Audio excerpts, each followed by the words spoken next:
sometimes it takes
you say you can, or if you say you cannot, you're right. Thank you so much.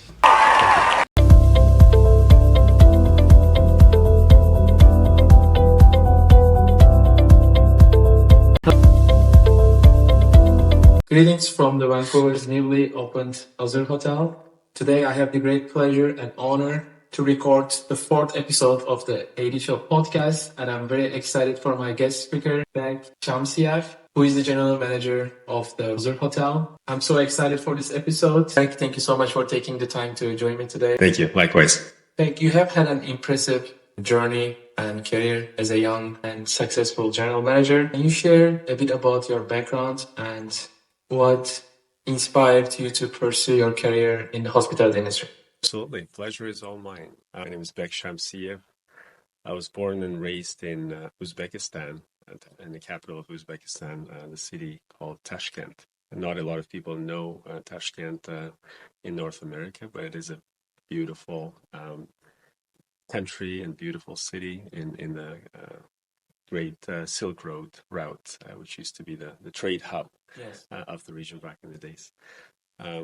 Coming from the region where hospitality is a second nature, so I just came into hospitality by accident when one of my summer jobs was at a five-star hotel in the Tashkent as a bellman. This is my first ever job in the hospitality industry. I just had a few friends who have worked in the industry, and based on the recommendations, they said, this is an amazing startup opportunity to just experience. So I jumped on the opportunity, and the moment I have started working the floor in the hospitality, and bell position is a very key role in hospitality, because that's the first impression that guests have when they walk into the hotel, or if they are greeted by the bell as they enter outside of the hotel. So I had the great privilege to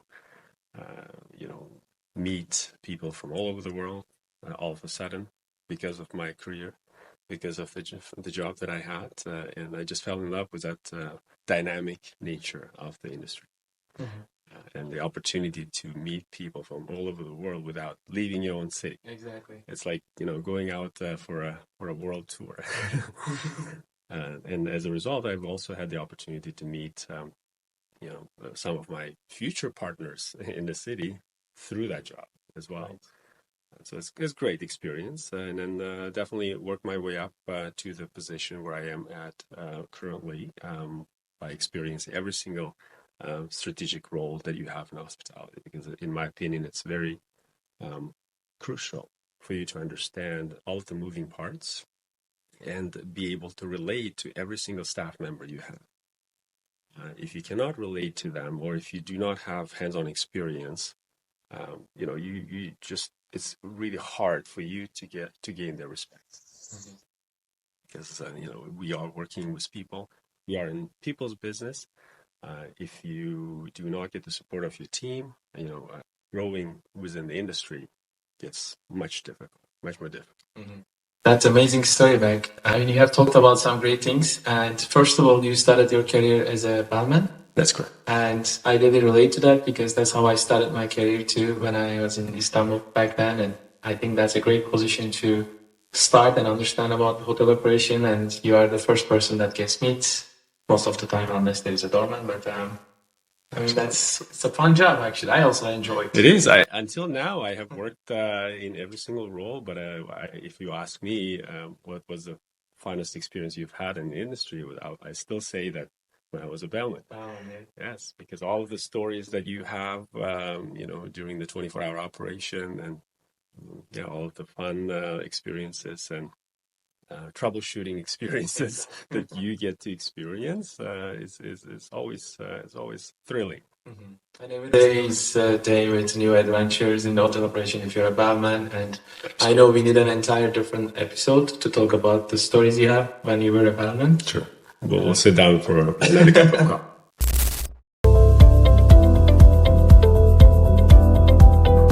Like, what has driven your passion for hospitality, and how did your career evolve to eventually lead you to open Azur Hotel Vancouver? It's a question. Good question. Thank you, Altan. As I have mentioned earlier, kind of starting from scratch, being on the ground, have helped me to really understand what happens on the ground, what happens with every single team member in each department. To realize that you need to now put all the pieces of a puzzle together to have a successful hospitality experience. So my goal was to learn each department and grow within each department to ultimately become the leader of the organization. So Azur gave me that opportunity, and I'm very proud to say that we have been able to achieve that goal by starting a hotel from scratch. So really the first goal as a general manager for myself was to understand the main priorities of the leadership team, and also the main priorities of our leadership team. Because the first foundation of any organization is really to build the core team that makes the organization successful. Because anybody can build a hotel with a 100 million, 200 million investment, but what they cannot build is true hospitality experience, true authentic hospitality experience. So that really starts from the first step, which is recruiting the right people, the right type of candidates. So first we have built our leadership team, department heads, and eventually pursued to the next step, which was recruiting our rock stars in the industry, and we were definitely lucky enough to attract the right type of candidates for the specific. Before we go into the hiring process, I know I would like to get some key strategies from you about it, but I'm so curious about, before you became a general manager, did you always want to become a general manager? I know you already talked about your story and how you started the industry, but because general manager is the boss of the hotel, right? You are the leader of the hotel. I know not everyone wants to become a general manager, or not everyone can become a general manager. So what actually, did you feel that you will become a general manager one day, or did you actually, or has people approached you for this? Or I'm just curious about the process, how you make the move. Absolutely. So in my scenario, it was really kind of working each department, which eventually evolves into the operations or senior leadership within the organization. In this scenario, it was a general manager. But for me, the number one priority was to have control over the process. The only way to do that is really to become the decision maker, or to become the main influencer in the organization. So I would say that was my first goal.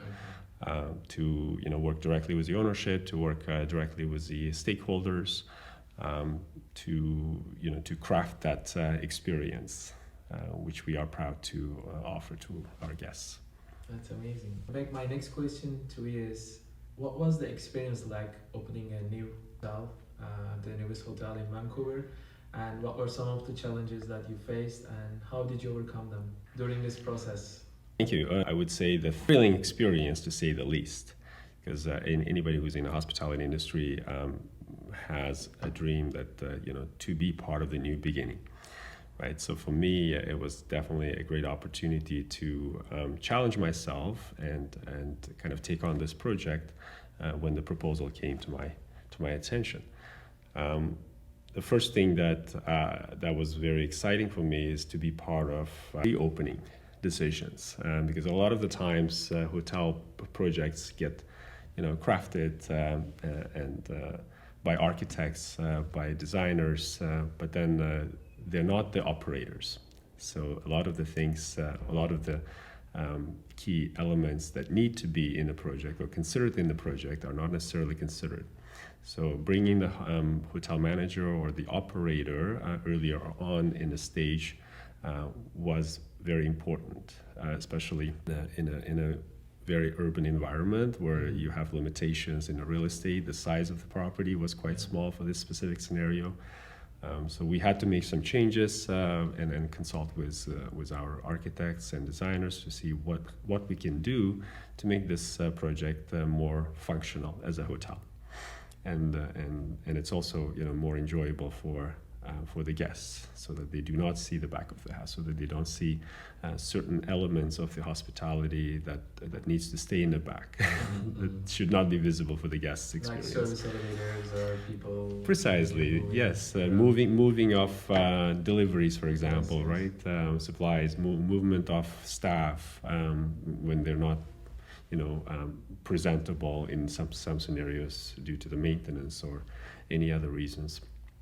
And in general, movement of people and the experience, you kind of need to think about from pre-arrival to arrival, stay, and then departure and post-departure as a single guest, right? So we definitely, it was great experience to be part of our weekly project meetings, with our construction team, and seeing the hotel in a raw bones was also a very exciting experience. I still remember my first construction elevator ride to the rooftop with a hard hat and our construction team, because I could kind of visualize all of the architectural drawings, renderings that were presented to me initially. So all in all, this must be a very interesting experience. I mean, there are hotel managers that are managing the hotels that exist before and they came onto duty, but your experience is quite different because you were involved in the process since day one. You have seen the project and nothing was exist at that point, and you started visualizing and you started running the operation and going into the construction and seeing the hotel. Well, you don't see a hotel, you just see the construction. Mm-hmm. And from day one until now, I mean, the entire experience must be quite exciting, and also I'm sure it comes with challenges too. And now I think I'm sure you will talk about hiring process too, but must be a long process. It is definitely a lot of hours and a lot of commitment from all of our core team members. And every step of the way, the main thing you consider is the end goal, end result, right? So then you don't worry about the stressful parts of the business at that point, because you're excited about what is coming up, yes. Right? What you are investing your efforts, and putting your heart and soul to. So that process was quite exciting. I still remember, hiring my first staff member, right? Interviewing our staff members, conducting initial inspections with our team, and getting ready to move into the building, staging our first photo shoot during the construction stage. You can imagine there's active construction going on with all of the noise in the background, but we had to make it look like it's completed project, right? Just for a 7-day or 6-day photo shoot. and that was also a great experience for our staff who were on board as opening team members. To really, the goal of the general manager is not necessarily building a business. It's mainly building the team that builds the business. So from that perspective, I think when you look at the priority list, that was my goal. My goal was to really build the right team that can make this organization successful. What are some of the things that you really, that it was important for you during the interview process? What are some of the things that you really paid attention to during your interviews with the candidates? What were you looking for specifically? Because you talked about being a general manager is actually not building everything, but building the team that builds a business. Yes, business. Exactly. To me, that's also a definition of a leader. So I'm really curious about your interview process. Well, I was quite involved with our one-on-one interviews, especially for the front of the house department that kind of sets the stage for every single guest. My one of the main questions, other than the ABC that you go through, to really understand whether this individual is excited about this specific project, and it is also excited about the hospitality industry in general. Because some people get into the hospitality by accident. They either are doing the job between the career, or they're just starting off, in their career. And hospitality is usually one of the first steps that people take wherever they are in their life. We were not looking for anybody. We were looking for people who have that excitement spark in their eyes, and we could really see how passionate they are about this specific project. We told a story before we did anything else. We told the story of Azur, and if that excited them, if we could feel that they care about this specific an opportunity, then we went and followed the rest of the protocol. That's actually very inspiring, and that's amazing to hear that you were looking for some key elements during those interviews. And I'm saying this as not as a hospitality professional, but I'm just putting myself on the hotel guest shoes. And if there was a day where, if there was a time where the hotel guests will listen to this podcast and understand what you were looking for during your interviews, actually that will, I'm sure, make the guest happy too. Because I know our conversation also reminded me of the TED Talk that I watched last time. It was about the difference between service and hospitality. Precisely. And the speaker was talking about there's a big difference, right? If you provide just service, that's more of a transactional. That's right. And hospitality is very different. And you said that you were looking for a spark in their eyes and their passion, and that's amazing, because that's always makes difference. I feel every time I go to the hotel as a guest, I can easily tell if someone actually likes their job or not by the way they talk to you and the way how they greet you. And so far, my experience being at the Azur Hotel since I arrived for this podcast has been amazing, and I can tell everyone actually likes their jobs and they're so passionate about their jobs. And I think that starts with the leadership for sure. Absolutely, it is important because I come with some sales background as well. There's a saying that if you're not excited about what you sell, you cannot sell it. No matter what it is, you need to be excited about what you're presenting, right? So in hospitality, it's more than crucial to show that excitement sincerely, authentically. So part of our goal with recruitment process was also building a diversity. Diversity gives you is actually, imagine you are hosting people from all over the world, from all kinds of cultures, religious background, political views. If you think about average stay of a guest being just over 2 nights, during the 2-night stay, the guest, believe me or not, engages with majority of your staff, from your restaurant, housekeeping, front office, and there will be somebody who can relate to them. that can change or elevate the experience of that particular guest because there was kind of a highlight of their stay, right? So sometimes it takes one or two individuals to make good stay an excellent stay. Definitely.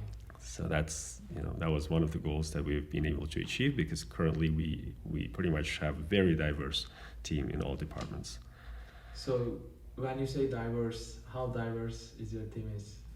Well, we speak over 10 languages internationally here, and definitely we cover. We have a map in our staff room that I've requested everybody to put a pin from to the place of their birth, and we've pretty much covered all of the continents except for Arctica and Antarctica, I would say. Yeah. 10 languages, 10 different languages. 10 plus, I would say, give or take. That's actually amazing. I mean, as a guest, I know someone will speak my language in that hotel, and most likely. And yes. Of course, not everyone can speak English in some cases, and that's very important to relate to someone. And this is actually my first time hearing that. I mean, I have not come across any hotel staff that speaks plus 10 languages so far.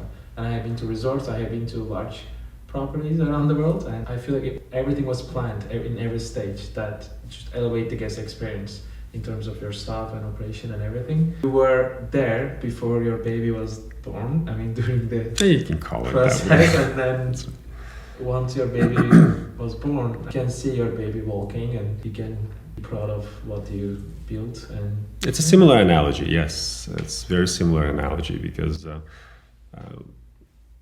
you can hire employees, right? But it's hard to make employees think like owners. That sense of ownership has to be there for somebody to care about the hotel, to care about their role, to care about their team members, right? Leadership team, and the guests, the most importantly, because if they feel like that they are in charge, this is their home. Right? Well, how would you act when you're hosting your guests? Especially in certain cultures, it's more than important for you to greet people at the door, right? Walk them to your guest room and explain everything that you need to explain. So it's like each guest. Imagine that each guest is your guest at home. If that's something that you can achieve in hospitality industry, half the job is done. And the other half is really being authentic individual, because authenticity cannot be replaced by SOPs that you have in place, standard operating procedures that employers can implement. That's yes, it is important, but that's not the main thing. The main thing is to add your personality to that experience, and make that relationship with your guest different, based on their cultural background, based on their preferences, based on their views and travel agendas. So really personalizing the experience to each individual guest. We keep saying that personalized experience is easy, in boutique environment, but it's not.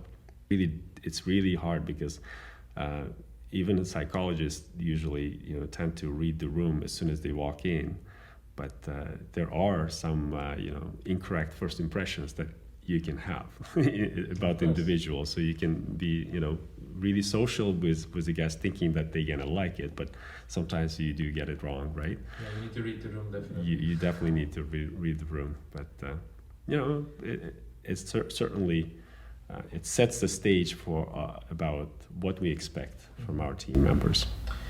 You talked about your team feeling like an owner and being part of the ownership, feel like being part of the ownership.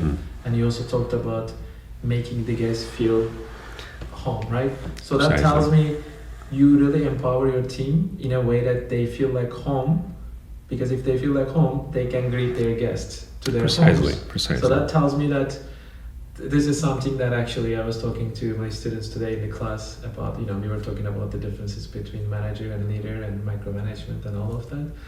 I mean, the way you describe it to me, I can say you really empower your team in a way that they feel comfortable and they are free to engage with the people in a way that, so basically they feel like themselves, right? Because if you feel like themselves, you can Precisely. go and beyond and create a unique experience. Precisely. Well, That's once you restrict people from being themselves, you're really restricting yourself from getting the full potential from that specific employee, right? So you're putting them in a box.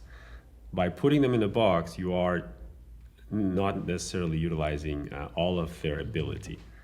Bek, for those who are just starting their career in the hospitality, travel, and tourism industry, what are the top 3 strategies you would recommend to those young professionals and students to start and grow their career in the industry? You're referring to the students who are already in a hospitality management program, then their strategy definitely is to acquire as much experience before they graduate the school.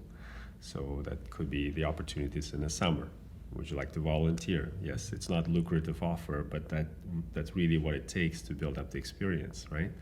Sometimes there are summer internship opportunities for the international students or local students in larger organizations, because large cities like Vancouver does have seasonality in hospitality and then tourism industry in general. So between May and October, that's usually the peak time for the businesses to recruit seasonal employment. So if schedules line up with the students, taking those summer job opportunities and really learn the key roles that they're interested in.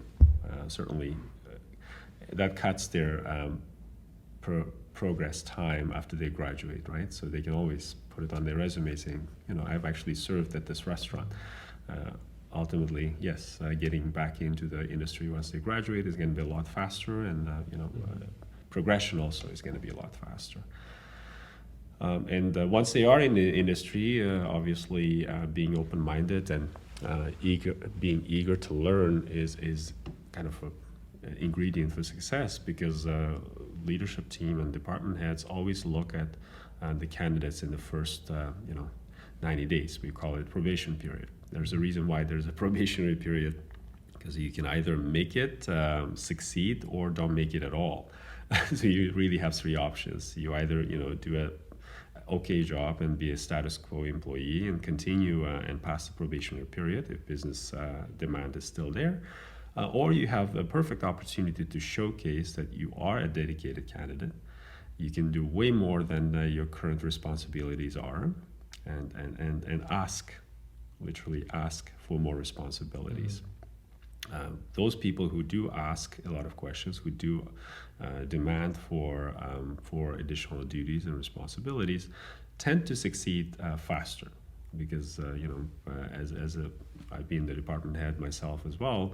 Whenever you do give special project to an employee, if the tasks are completed as per my expectation, ultimately, that person will be my successor, or that person will be my team leader or supervisor. That's amazing. And the third recommendation would be networking. It's very crucial for any professional in the industry to network, especially if you are new in town, or if you're a student, you're just starting up, building your network. In the business world, it's all about networking. There's a reason why companies, recruit from the competition, because the individual, whomever they're trying to recruit, already has a built-in network, which is relative to the line of work that they're already doing. So if it's a successful candidate who has a built-up network, that is really the value of that candidate, not the skill set. Skill set comes second. The network comes first. Right? So the acquisition of the customers is very expensive for the organization.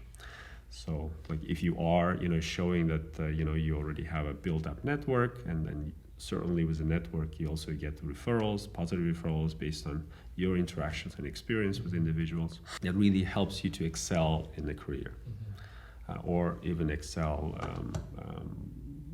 in a city if there is an opportunity to move up, or to move on to a different sector altogether.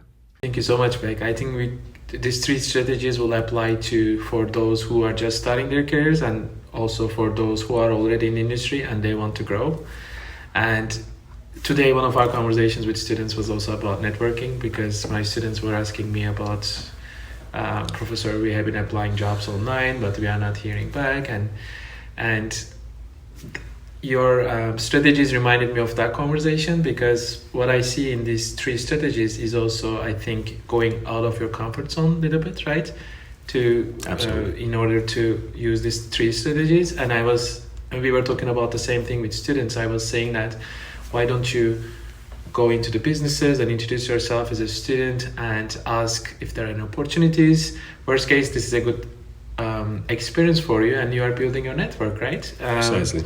And you are face to face, and there is no barriers, and it's quick, and people can see your attitude, and you can try that. And we were also talking about networking, basically going out of your comfort zone, right? I think success comes with going out of your comfort zone. Yep. This is a fun question, like balancing the leadership role with your personal life can be challenging and tough. So my question to you is, how do you balance your professional and personal life?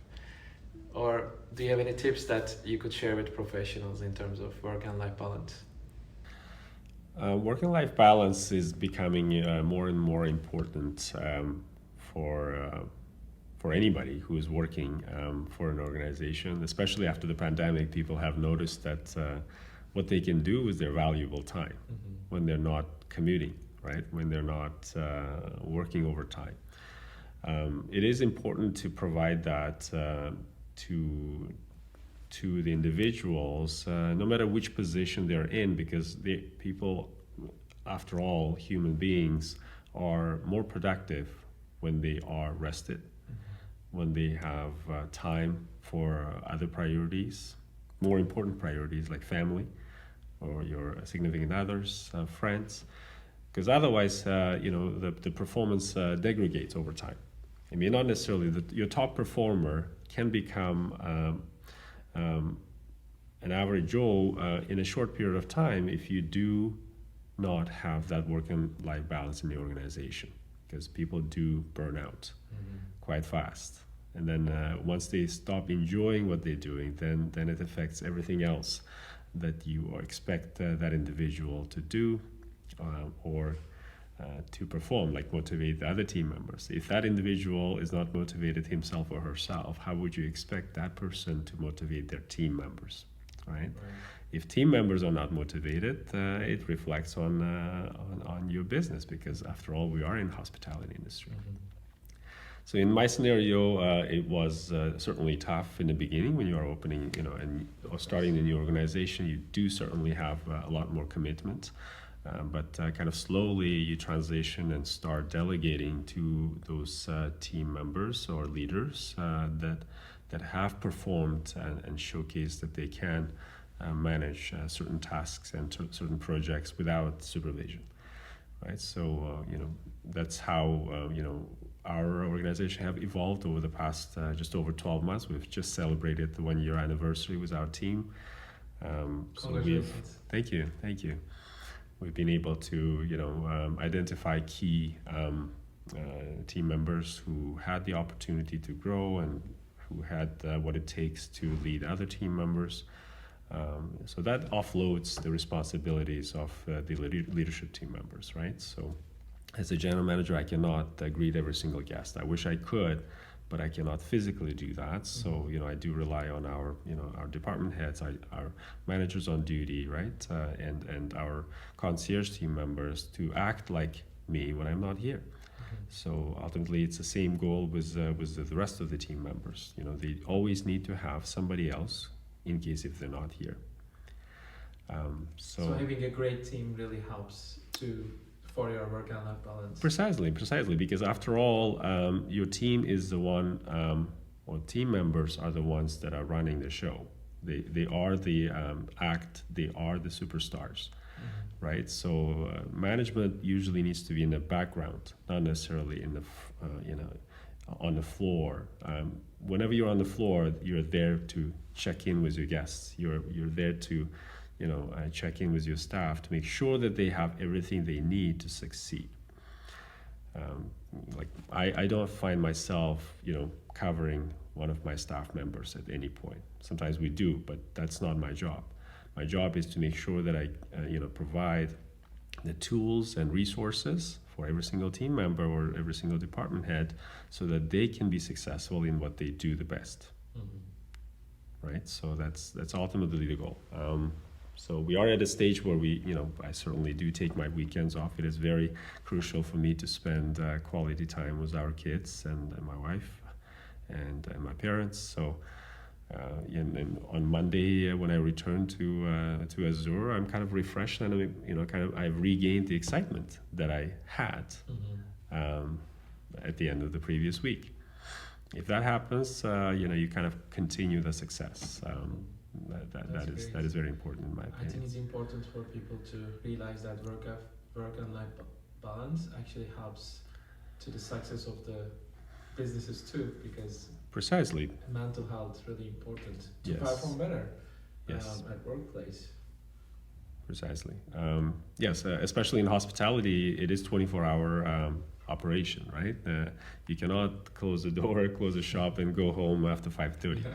I wish I could, but that's not an option. Go and have a drink and close the hotel. That's not an option. So we are, 7 days a week, 365 days a year operation, and it's really crucial to have, the right team to operate the organization like that successfully in 24-hour cycle.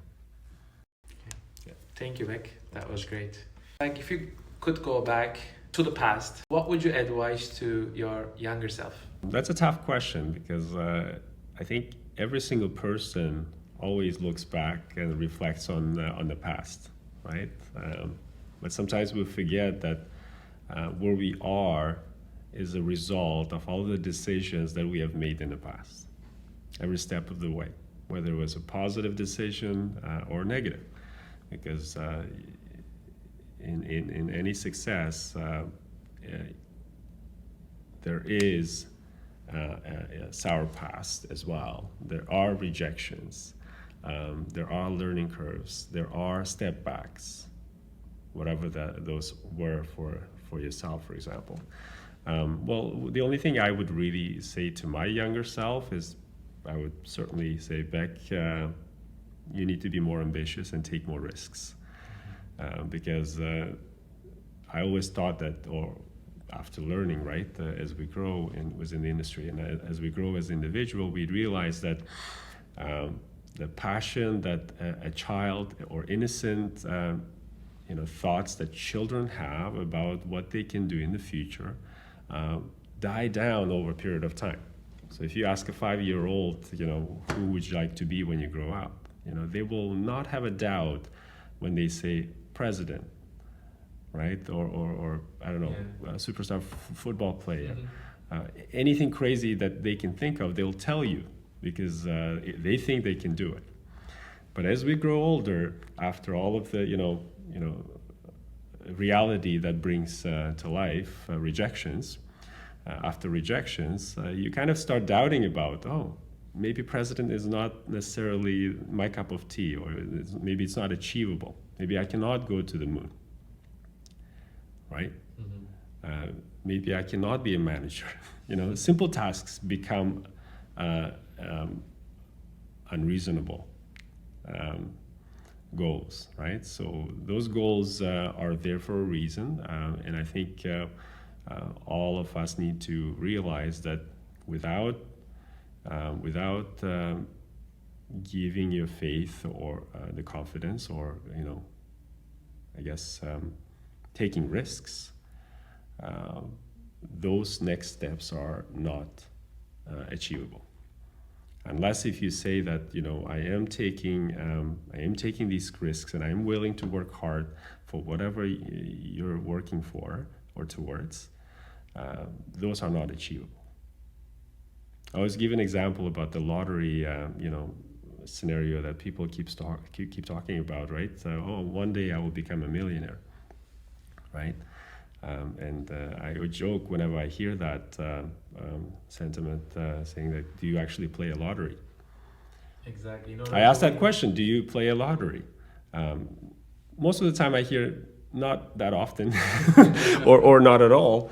Like, why do you think you will win a lottery one day when you're not making those first and second steps, which is actually going to the 7-Eleven, buying a lottery ticket once in a while if that's your dream, and then hope that one day that you can actually become a millionaire. Exactly.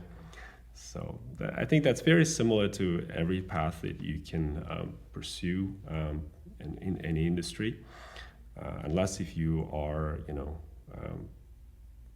becoming a very successful by accident, which I do not really believe in. You have to go through that step. Exactly. So you would tell your younger self to be more ambitious and take more risks, right? Precisely. I mean, I am young. I'm only 38 years old, but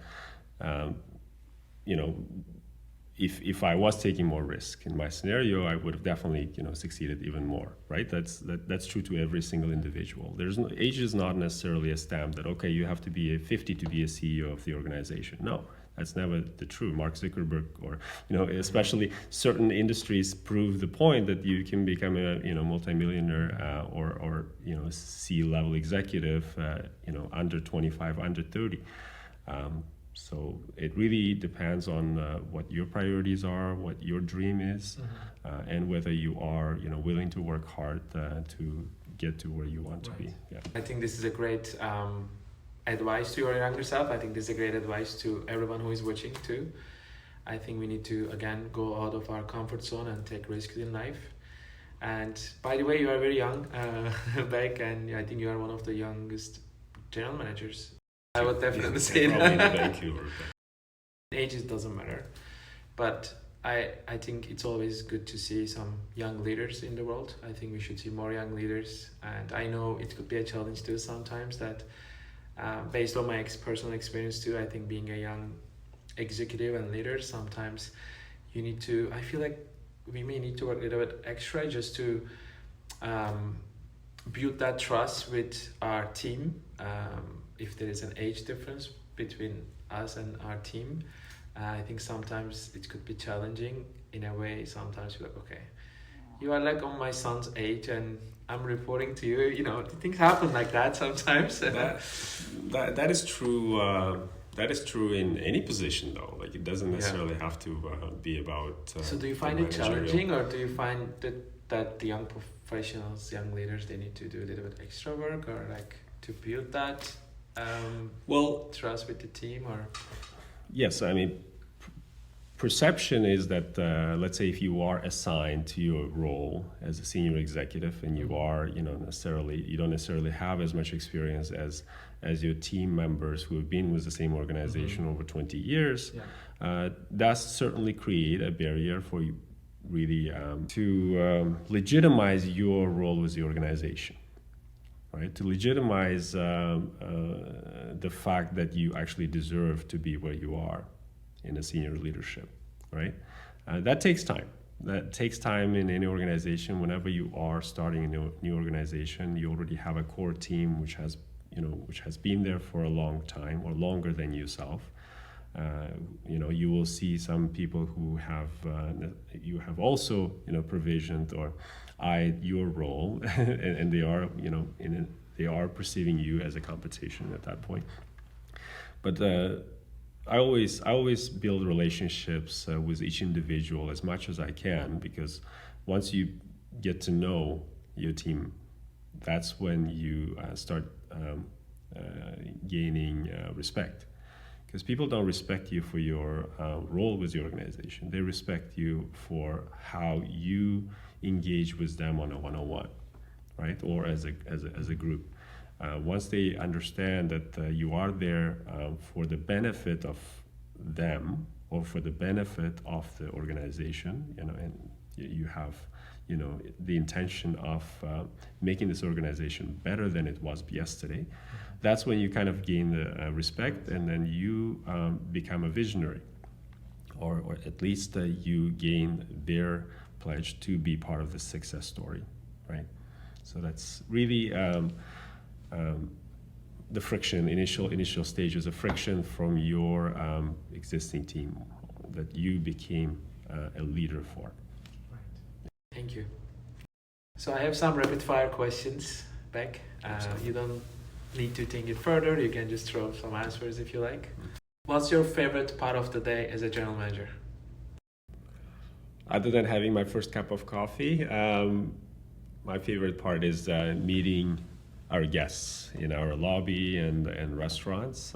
So I do, get settled first thing in the morning. Go through my briefs briefly, and once I do that, I do my walkthrough. So as a general manager, it's important for you to do the walkthrough of the property and engage with your staff and engage with your guests. So when I am, out and about, I don't have a name tag, so most of our guests do not know who I am. So I do engage with them and ask them questions about their experience and, what is their agenda for the day.